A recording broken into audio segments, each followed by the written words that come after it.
กราบสบายดีและสวัสดีทุกๆคนทุกท่านเนาะมื้อนี้ก็มาพบมาพ่อกับอันบอโต้แชนแนลคือเก่าเนาะมื้อนี้อันสิพามาเบิ่งวิธีการค้นเข่าเนาะค้นเข่าเมื่อบ้านเข่าตอนนี้ก็อยู่หน้าแปลงรถไถกับแปลงแล้วเนาะตอนนี้แปลงคอรถไถมันหักเมื่อวานนี่แปลงแล้วเนาะโอเคเนาะทุกคนเดี๋ยวอันมื้อนี้สิเมื่อบ้านแล้วก็ถือโอกาสถ่ายคลิปอันค้นเข่าคำห่วยเนาะมันจะมีห่วยอยู่พูดเลยเนาะท่านผู้ชมเดี๋ยวจะพาไปเบิ่งเด้อเดี๋ยวมาเบิ่งเข่าก่อน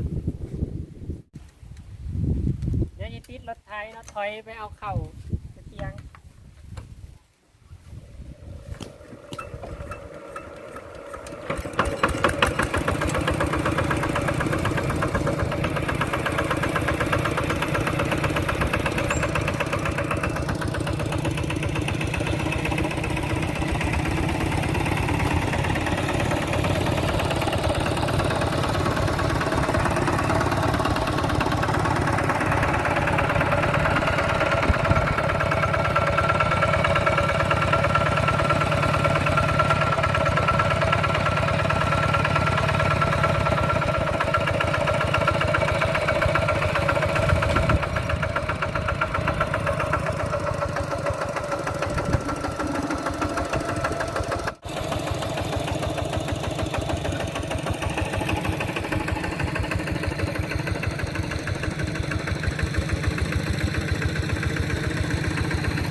มาเบิ่งเป้าเข่า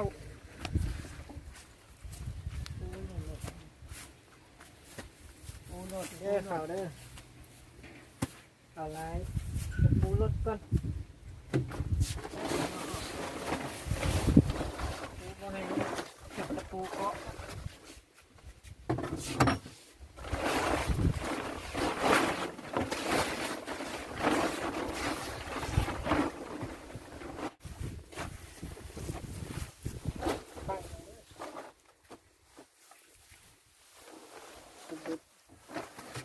ขึ้นอยู่หันแล้ว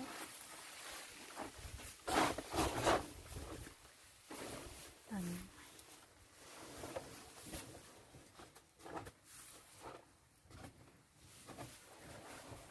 มันบังเบิ่งที่อยู่ข้างหน้าก็ได้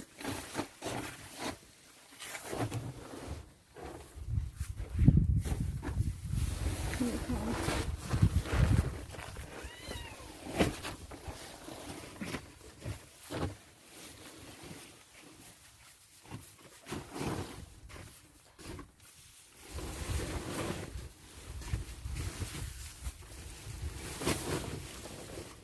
เขาลาย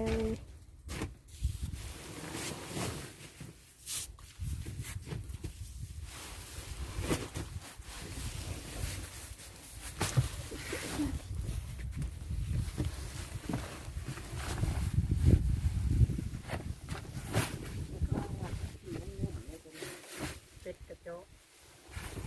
เป็ดมันน้อยเนาะ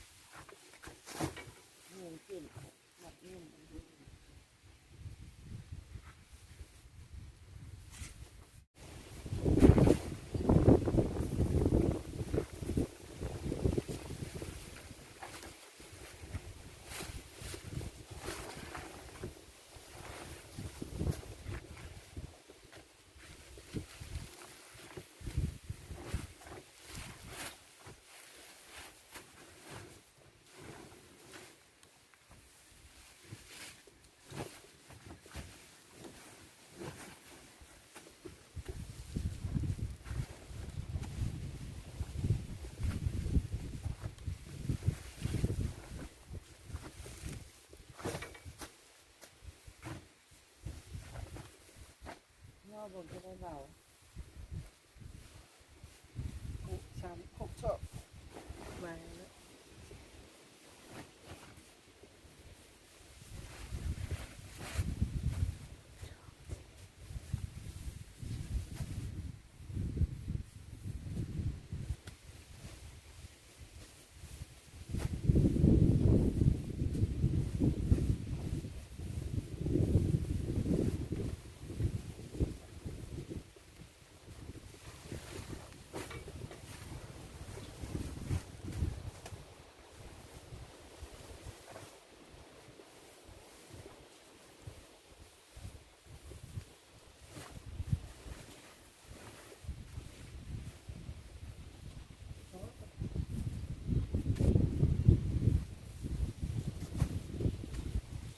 ได้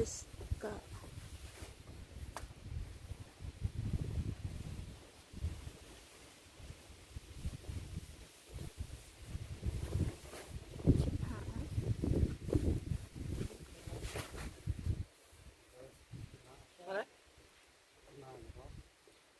มาเล่นสุดเลย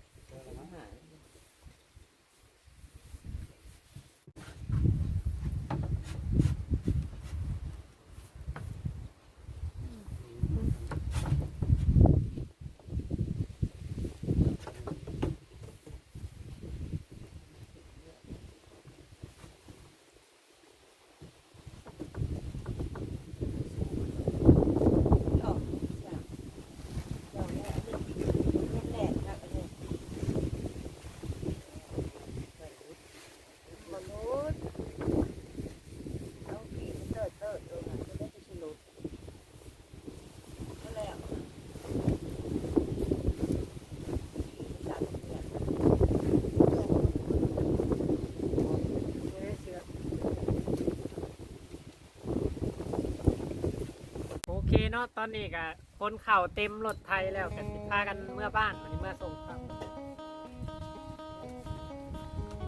ไทยก่อนไอ้ที่ไทยวันทางเนี่ยพ่อ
เบิ่งเวลาพร้อมเวลาตั้งแต่นาทีนาที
แล้วก็ว่าวนะได้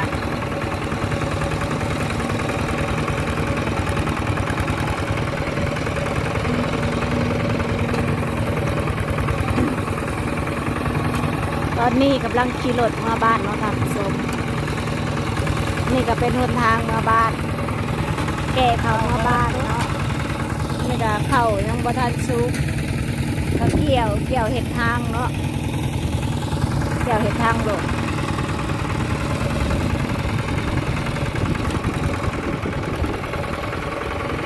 ก็สิเป็นสภาพแบบนี้แหละเนาะท่านผู้ชม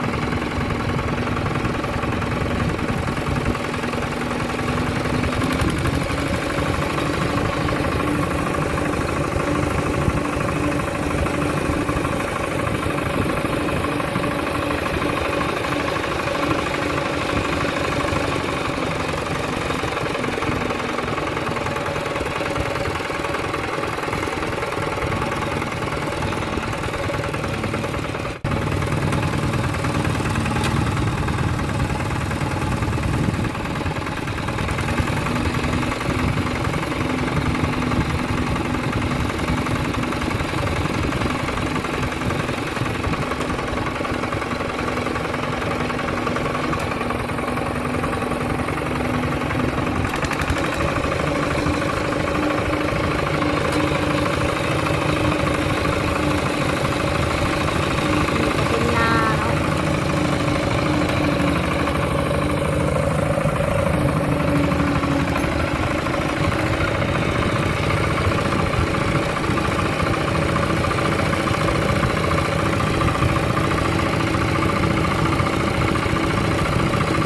เป็นธรรมชาติน้ำนี่ก็แล้วเขาแล้วน้ำแล้วก็ก้นเข่าเมื่อวานเราทำสมเนาะปั่นแล้ว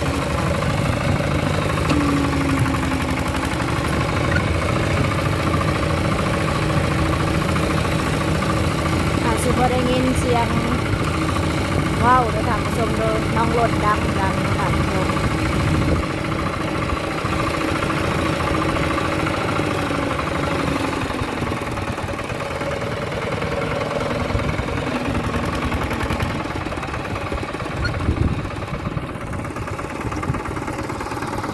ไกลเติบแล้วท่านผู้ชมบ้านประมาณ4 ลักอยู่ได้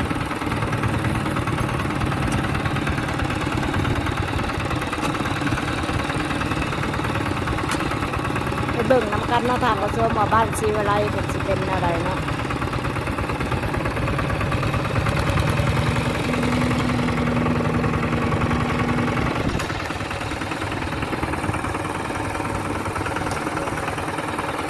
หนทางก็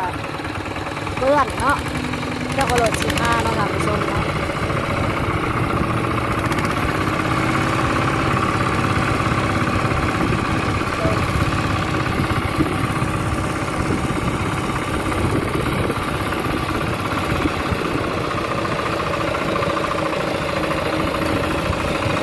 น้ำยังบ่ทันบกเนาะที่นี่ค่ะพ้นดีเรียรอ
ตอนนี้ยังบ่ได้ถึงเลยค่ะผู้ชมเลย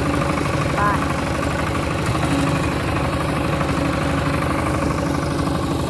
นี่ก็เป็นดินศักดิ์สิทธิ์เนาะตอนนี้กำลังสิลงหวยเนาะค่ะผู้ชม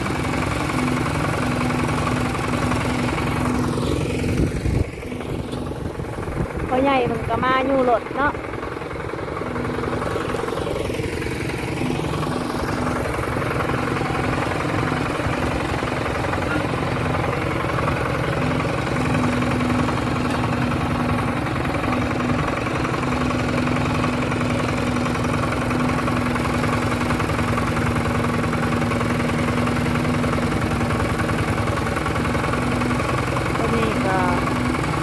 ห่วยแล้วนะคะผู้ชม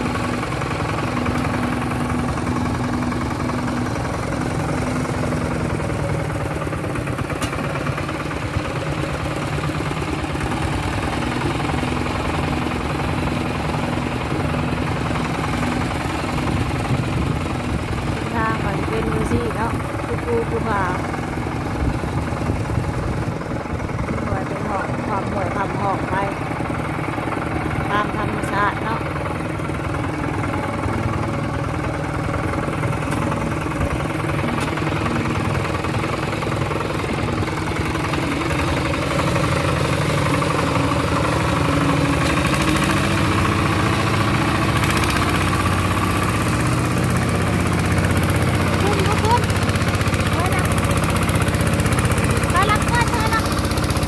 ขึ้นบ่เนาะท่านผู้ชมเนาะ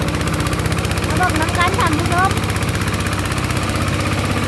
โอ้ขึ้นเฉยเป็นทางชันแท้ได้นี่รถกับควันได้เติบเนาะ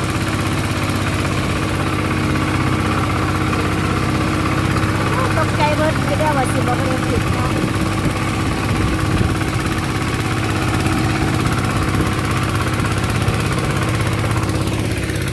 พ่อใหญ่ก็โย่อยู่ทางหลุมเนาะเป็นกำลังใจให้พ่อใหญ่ช่วยเด้อท่านผู้ชมเด้อ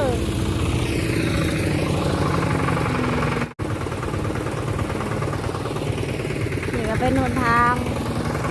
ยังบริหอดแต่ท่านผู้ชมยังบริหอดบ้านไปยังเป็นนาคนอยู่เนาะ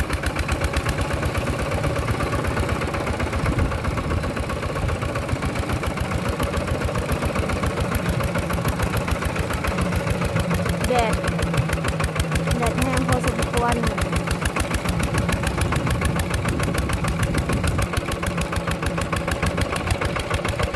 ทางลาดเป็นแบบเป็นหัวหน้าเขาแต่เขาเกี่ยวแล้วเนาะทางบ้านเขาทางออกไหนออกหน้า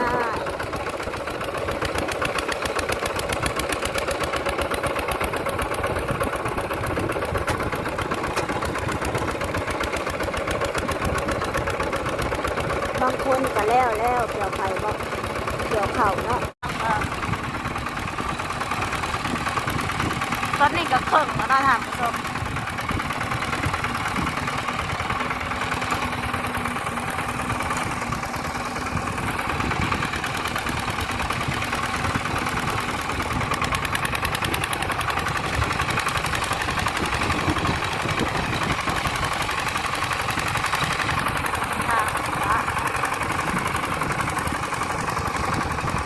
ก่อนเดินสแนลต้องขับรถเนาะ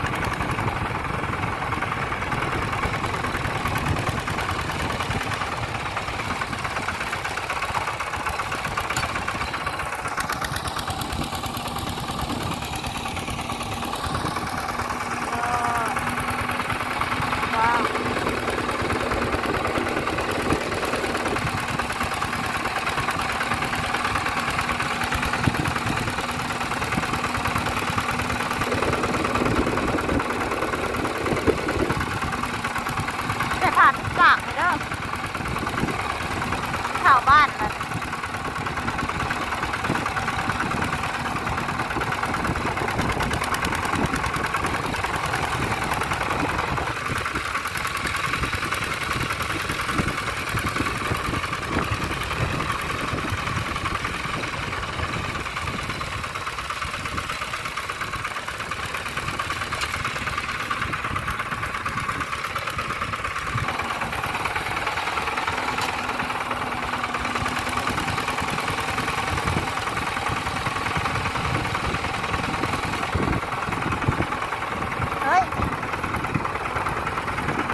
รถบัสเขา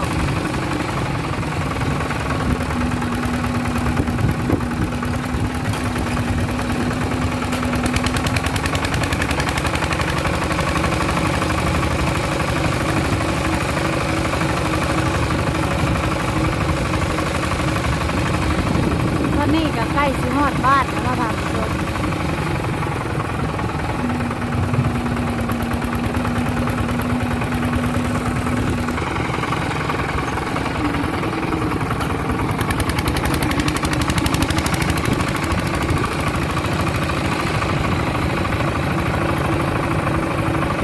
ฮอดบ้านแล้วตอนนี้ก็ฮอดบ้านแล้วเนาะบ้านชีวิไลยังบ่ได้ฮอดเรือนของเบาโตชาแนลเนาะ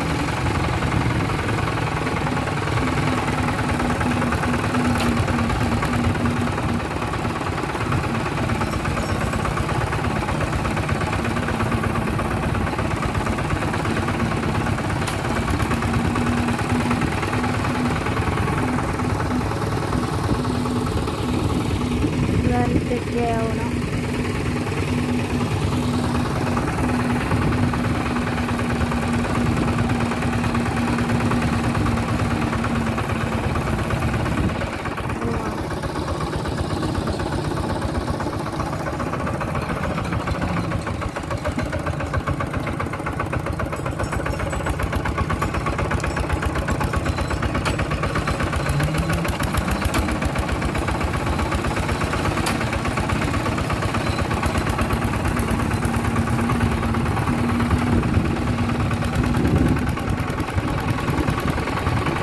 บ้านตึก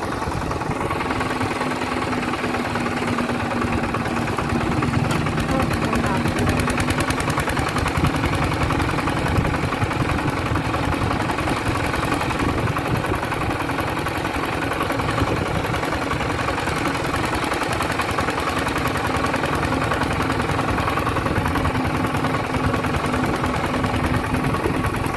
บ้านซื้ออะไรแล้ว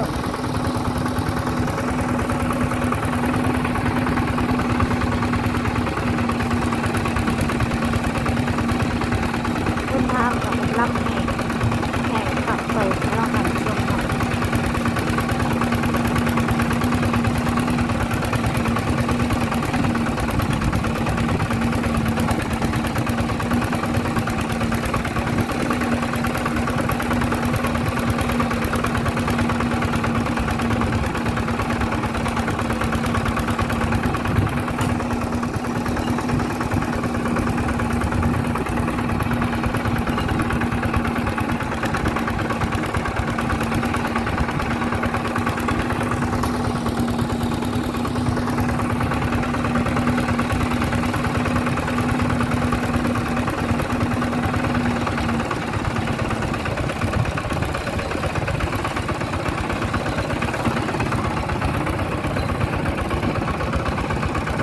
ใกล้สิฮอดเรือนบ่อโตชาแนลแล้วเนาะ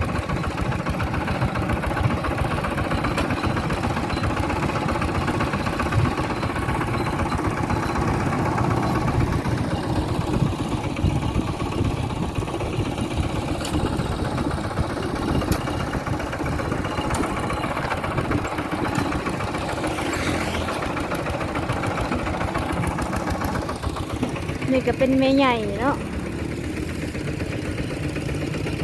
แม่ใหญ่ของบ่อโตชาแนลเอง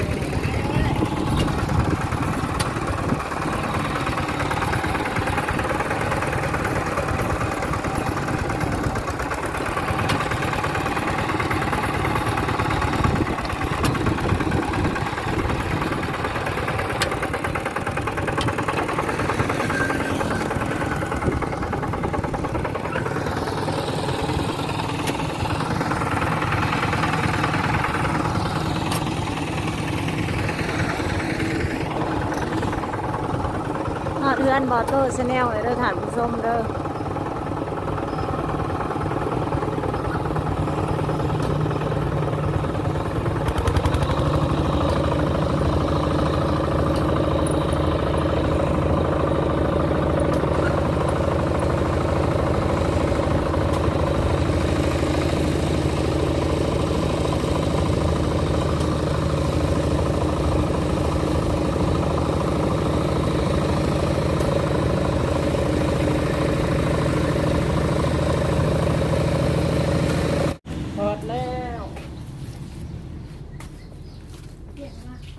บ่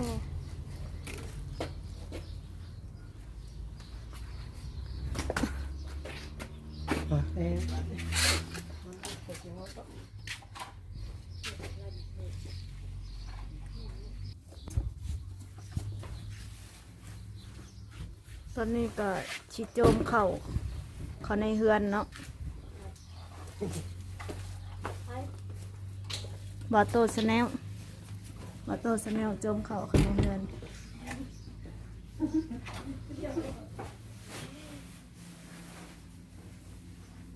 อันนี้ก็เป็นเข่าที่คนมาก่อนลงหนาเนาะ เห็นอยู่ว่าคือมืดแท้ เห็นแจ้งอยู่นี่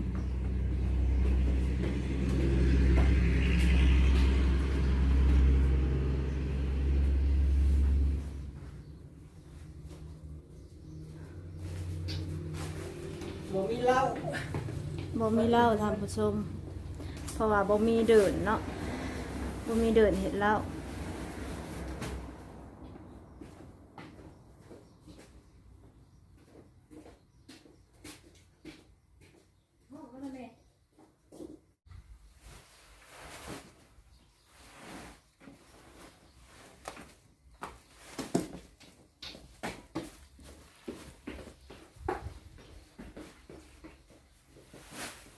วัตโต้ชาแนลสู้ๆเด้อ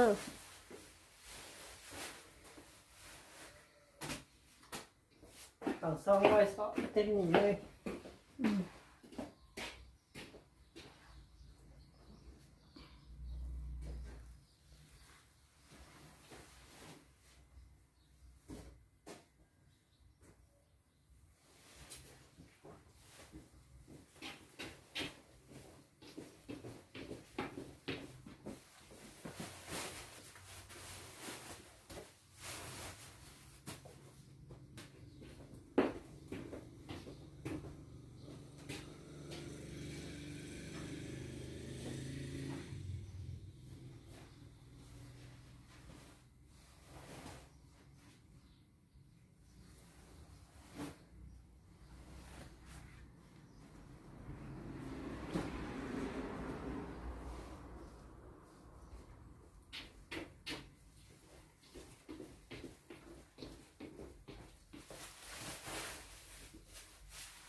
ดอกแจงเนาะบ่เห็น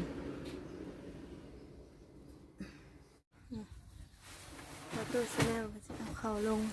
คันมี2คนมันก็สิง่ายกว่านี้เนาะเตรียมไว้ให้มีรถไทยอันนี้ตัวเดียวขึ้น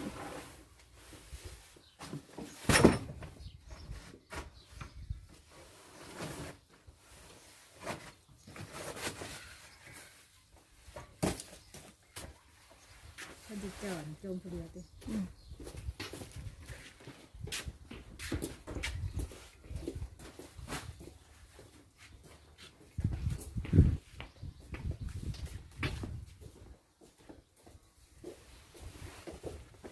ขอในเรือนไปท่านผู้ชมมืดเนาะ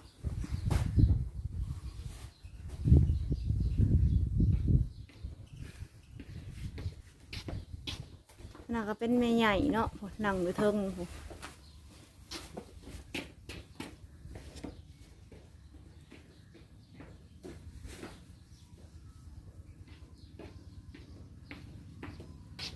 แม่ใหญ่ก็มานั่งเบิ่งลานหยกเข่าเนาะ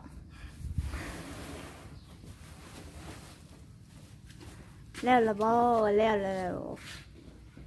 ตอนนี้ก็จะได้ออกไปคนเนาะอีกเนาะอยู่นา แล้ว อ๋อมาดู ได้อยู่กินได้ปะ ตอนนี้บอโต้ชาแนลเมื่อยแห้งเนาะ สบายดีดีมีแห้งอยู่ที่หัวเขา เจ็บหัวเข่าบ่ เออ อันนี้ก็เป็นแม่ใหญ่เนาะแม่ใหญ่บอโต้ชาแนลยังเหลือแต่แม่ใหญ่ผู้เดียวเพอใหญ่บ่ได้อยู่แล้วเนาะมื้อนี้แม่ใหญ่กินข้าวกับหยัง บริกินกับเพียงกินกับแกงอัน ยอดข้าวพออีออนแตกมันแบ่งมาให้กิน2-3 คำยา อืม มีแนวกิน แม่คอแม่ใหญ่ก็เป็นแต่เกิดพู้นแหล้วเนาะ บ่ได้มาแย่ง ได้แม่แยง ออกไปมาแย่ง อืม ใช่มึงไปใส่ จ้าสิได้ออกไปเอาข้าวอีกก่อนเด้อแม่ใหญ่เด้อ เออ โอเคเนาะอันนี้ก็จะเป็นรอบสองที่เฮามาอันค้นเข่าแต่ว่ารอบสองนี่สิบ่ได้ถ่ายให้เบิ่งเนาะเพราะว่ารอบแรกก็ถ่ายไปแล้วเนาะก็สิมาส่งคือเก่าอะไรเนาะโอเคเนาะเดี๋ยวตอนนี้ก็สิจบคลิปเพียงเท่านี้ก็ใครเบิ่งก็ฝากกดไลค์กดแชร์กดติดตามมันบัตโต้แชนแนลหน่อยเด้อขอขอบคุณขอบใจที่ติดตามรับชมจนจบเนาะบัตโต้ลาไปก่อนแล้ว